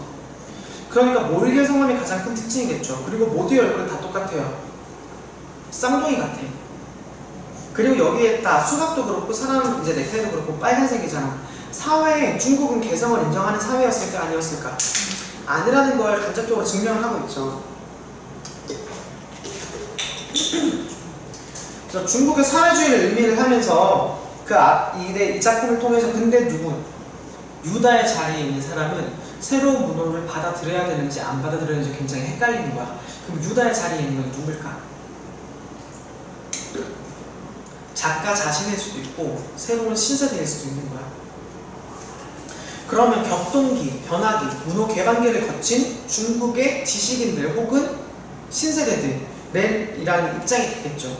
그래서 이걸 통해 가지고 점판지가 전달하려고 했는 거니 위에서 봤을 때 지금 동그라미 2번과 마찬가지예요. 그냥 이 작품을 봤을 때 최후의 만찬 패러디구나 라는 게 아니라 최후의 만찬이라는 의미가 있는 게 뭐냐면 이 이후에 예수는 어디에 끌려가요?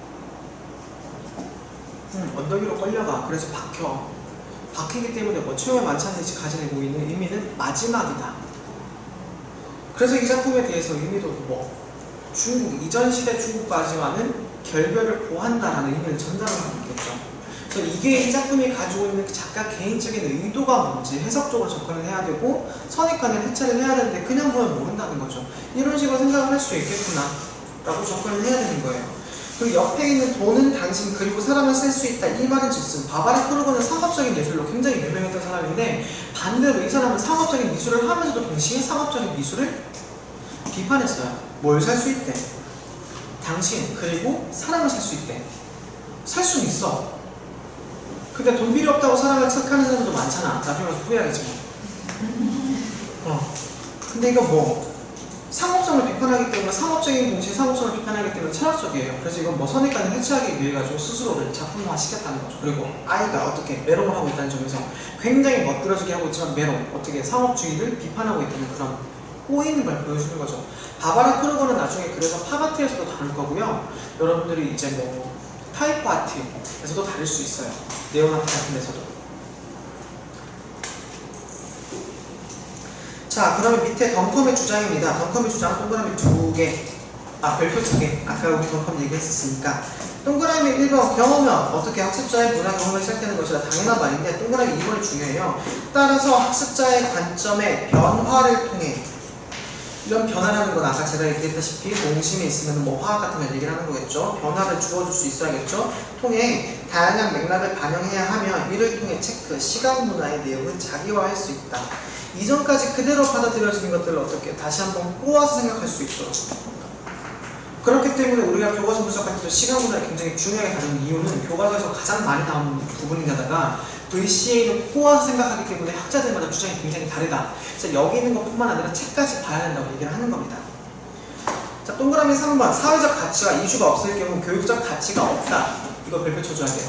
그렇기 때문에 순수 미술 중에서도 교육적 가치가 없는 게 있을 수도 있다라는 것. 비판점을 제공해주기도 합니다. 2차적 상징화에 대한 관심. 그 밑에 보시면은요, 그냥 읽어보시면 돼요. 쭉 읽어보시면 되는데, 두 번째 보면은 1번이에요. 지금 작동하는 것의 과거와 현재 비교 및 이유 찾아봅시다. 교실의 모습. 지금 교실 가면 애들 어떨 것 같아? 우리 반 애들만 하더라도 덥다고 쌩난리치면 어떻게 할 것 같아? 다들 개인용 선풍기 꺼내서 와 이러고 있어. 근데 한 10년 전만 생각해봐. 그런 들고 다니는 선풍기들 있었어? 없었겠죠? 그럼 어떻게 됐을까? 책으로 바람 쳐가지고 가위바위보 해가지고 애들 서로 선풍기 주고 있어. 그쵸? 그러면 20년 전에 어떻게 됐을까? 더우면 에어컨도 없을 때 그냥 더워 죽는 거야. 근데 지금 이렇게 한 10년 뒤 어떻게 될까요, 애들? 개인 냉풍기 들고 다닐까? 선풍기가 아니라 냉풍기? 얼음 넣어서 얼음 채워가지고 딱 들고 다니는 거. 시원하게 냉맥가스 채워가지고 다니는 거. 라이터처럼. 정말 이제 과거와 미래가 어떻게 달라질지 모르는 거. 식당의 모습 같은 경우는 과거에 이제 사람 부르려면 어떻게 해야 돼? 저기요 여기요 이래야 되잖아. 요새 어떻게? 띵동 이렇게 하면 되는 거겠죠. 이 식당들 한 번 더 얘기하면 익숙한 관점에서 벗어나 다문화적인 관점과 새로운 관점도 대상 파악하는데, 외국인들이 제일 좋아하는 게 일단 식당벨이 제일 좋아요. 제일 신기해. 와우, amazing, unbelievable 이러면서. 그리고 하나 더 좋아하는 게 있어요. 효자손. 자기들은 스스로 등을 긁을 줄 몰라서 사람들한테 긁어달라고 그러는데, 우리나라 효자손 이렇게 벅벅 긁고 있으면은 외국인들이 와가지고 우리나라에서 꼭 사가는 거 필수템 효자손이에요. 시장 가면 2,000원에 팔거든. 다이소 가면 1,000원. 환경 호르몬은 나왔지만 사람들이 되게 싫어해서 외국인들이 되게 싫어해. 그거 긁다가 피나는 사람도 있어요. 외국인 중에. 영국 사람들 와가지고 엄청 많이 사가요. 이런 것들도 다문화적인 관점인 거예요. 자, 3번. 자신이 속한 사회 내부의 모습 찾아보기. 다원화 사회에 대한 한국의 입장 차별인데, 이런 거 보면 진짜 제가 이거 보면서 느낀 게 정말 확 와닿았거든요. 저 위에 보면 어떤 아줌마가 너 공부 안 하면 나중에 커서 저렇게 될 거야 하면서 사회 환경 미화를 가르쳤죠. 여러분들도 분명히 이런 경험이 있을 거야. 너 저런 일 하고 싶니?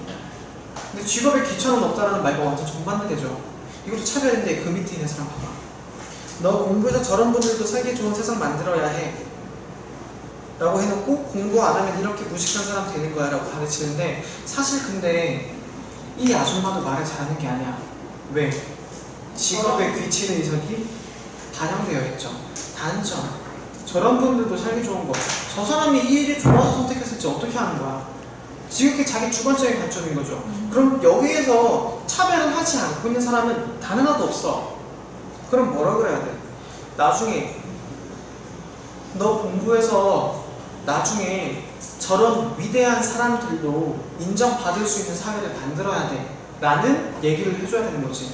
저 사람들조차도 굉장히 위대한 직업을 가지고 있는데 저 사람들 없으면 우리는 매일 더러운 세상에 살아야 되는 거야. 쓰레기가 나뒹굴고. 근데 이렇게 간단하게 생각하는 것조차 차별이 반영되어 있다는 거죠. 여기서도 우리가 시간공간으로서 이런 것들을 생각해 볼 수 있고 차별이라는 걸 생각해 볼 수 있는 거예요. 제가 이거 수업 때 실제로 보여줬거든요. 여러분들한테 보여주기 위해서 미리 한번 수업해보면 이제 고등학교 2학년쯤 되면 애들이 막 지렸다 막 이렇게 특히 남자애들이 지렸다. 남정도 선생님 미술 시간이 힘들어 놓으셨다 막 이런 식으로 막 얘기를 하거든요. 애들이 이런 거에 차별 막 사이다 보면 되게 좋아해요. 이런 것들을 보면서 공부해보면 여러분들 이제 차별이 어떤 게 있는지 좀 더 고민해보면 좋을 것 같아요. 자, 학습의 방향은 학제 간의 접근, 사회적 이슈, 학습자 중심, 뉴미디어, 확장된 미술 이렇게 5가지로 방향으로 접근을 해야겠지만 강조합니다. 이는 시각문화 교육을 사회적 맥락, 사회적 진술로서 이해하고자 한다고 볼 수 있습니다. 자, 근데 밑에 보시면은요, 시각문화 매개 학습, 이미지의 사회문화적 접근, 통합적 의미 해석. 그다음 4번을 보시면 구성적 비판 지향, 5번은 매체 기술적 경험인데 1번부터 3번을 보면 매개학습, 사회문화적 접근, 통합적 의미 해석 완전히 문화적인 거죠. 맥락주의적인 거죠. 심지어 나가서 얘가 어디에다 영향을 미치냐면 1, 2, 3번이 오른쪽 위에 있는 공부 미술교육과 소통, 공부 미술교육과 미술과 언어 여기에까지 영향을 미치는 거예요. 그러면 여기는 1, 2, 3번 해가지고 묶어가지고 위에 있는 공부, 미술교육과 소통, 미술교육과 미술과 언어 여기다 연결해줘야겠죠. 여러분 쉬는 시간에 찾아보시면 되는 거예요. 자, 그러면 밑에 있는 구성적 비판과 매체 기술적 경험 해가지고 미디어를 직접 만들어보고 참여 욕구를 반영한다. 제가 오른쪽에 있는 이런 거 해가지고 애들한테 이제 문제를 뭐 했냐면, 얘들아 이런 빈칸에서 네가 이 아줌마한테 어떤 말을 하는 게 맞는 걸까? 차별하지 않는 용어를 한번 제작해보자 라고 했더니 애들이 이거를 욕구가 엄청나서 사이다 발언했더니만 남자들 다 80%가 욕을 적어놨고 여자애들은 그러면 안 돼 라고 적어놨어. 그래서 점수적이 너무 편했지만 이런 것들은 애들이 참여 욕구는 굉장히 의지가 엄청났어요. 여기서 적절한 행동이나 이런 것들을 컷톤으로 제작해보자 이런 때문에 애들이 되게 재밌어했거든요. 이런 것들도 이제 시간구나 수업으로 적용할 수 있구나라고 생각을 해보면 될 것 같고요. 1, 2, 3, 4, 5 보면 여러분들이 요거를 어떻게 읽어주시면 되냐. 시간구나 매 동그라미 매, 이미지의 사 동그라미, 3번의 통 동그라미, 4번의 구 동그라미, 5번의 기 동그라미 해서 매사 통구기로 외워주세요. 매사 통구기. 이게 어떻게 이해하면 되냐면 매사 통구기는 매번 통째로 개구기를 끼고 있다. 매사 통구기. 근데 시험대만 이거밖에 기억 안 난다니까. 아까 얘기했지. 송이 기상시 복통. 매사 통구기. 자, 그리고 시각문화 미술교육의 내용을 보면 생활에서 접하는 모든 시각적 매체를 다 얘기를 한다 그랬잖아요. 순수 미술은 그래서 글씨에서 다소 비중이 적을 수밖에 없어요. 심지어 교육적 의미가 없을 경우에는, 사회적 이미지를 반영하지 않을 경우에는 다 반영이 안 된다고 얘기했잖아요. 팝아트, 그래서 대중의 가치와 가장 밀접한 미술 양식이다. DBA에 성반대되죠. 그리고 디자인과 인공환경 중요해요. 그래서 환경미술까지 VC에 들어갔기 때문에 우리 교과서 디자인 파트에서 어떤 거 가르쳐? 시각문화 바탕으로 환경 디자인을 가르치고 환경 조각도 가르치는 거죠. 이런 게 VCA이기 때문인 거예요. 디자인 파트도 들어가지만 VCA에 반영이 됩니다.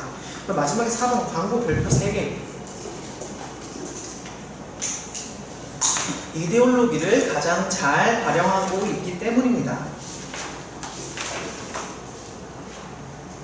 자, 단순한 정보 전달이 아닌 기업의 이데올로기의 반영과 사회적 가치를 찾을 수 있음 한 다음에 화살표 쭉 해가지고 옆에 있는 해맑게 울고 있는 우리 핑크핑크한 베이비씨를 봅시다.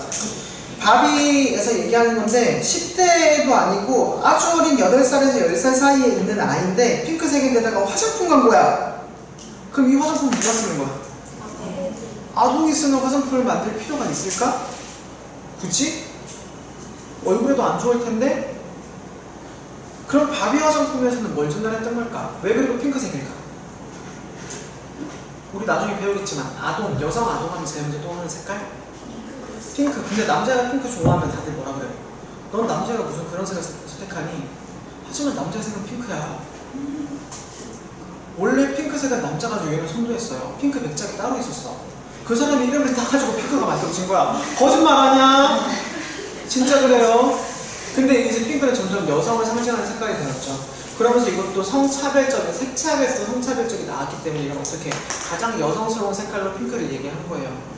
근데 실제로 미국에 갔을 때 어떤 남자가 핑크색의 옷을 입었더니 남자애들이 하나같이 넌 남자가 왜 핑크색을 입냐 라고 차별을 당했고 왕따를 당하기 시작했다는 거예요. 그게 사회적인 문제가 돼가지고 하나의 Men's Color Pink라는 이런 프로젝트까지 이루어졌다고 하고요. 오히려 또 영국에서는 남자애들 같은 경우는 이제 교사들 같은 경우는 제일 답답한 게 남자 쿨빗이라 해가지고 나오지만 남자는 한 대를 더 뭘 입어야 될까? 저 지금 반바지 입고 있지만 학교 갈 때 반바지 입을 수 있을까요? 긴 바지 입어야 돼요. 특히 공무원들, 우리 교감쌤들이 이런 얘기를 했는데 어떻게 했냐면 내가 반바지 입고 학교 한번 가본 적이 있어. 늦잠 자가지고 다리에 딱 만지면서 아이고 시원해! 그거 무슨 말이야? 입지 말라는 말이지. 이것도 성차별적인 거죠. 어떻게 보면 여자들은 여름에 뭐 입을 수 있어요? 치마 입을 수 있죠. 그러니까 영국에서 똑같은 이유 때문에 어떻게 했냐? 남자들이 전부 다 여자들 치마를 사가지고 입고 치마 입고 다녔습니다. 잉글랜드에서 유명해요. 뉴스에도 기사에서 제가 알기로 일주일 전에 나왔어요. 기사가. 그런 것들도 이제 성차별적인 걸 넣어서니까는 해체하겠다. VCA가 확장됐기 때문에 그런 것들이 가능해진 거예요. 점점 그래가지고 페미니즘 소수에 대한 입장들이 많이 반영이 되고 있고, 그래서 이런 것들도 어떤 이미지가 반영되는지 한번 생각해보면 좋을 것 같습니다. 자, 그럼 여기까지 하고 15분 쉬고 45분에 수업 다시 시작하도록 하겠습니다. 고생하셨습니다.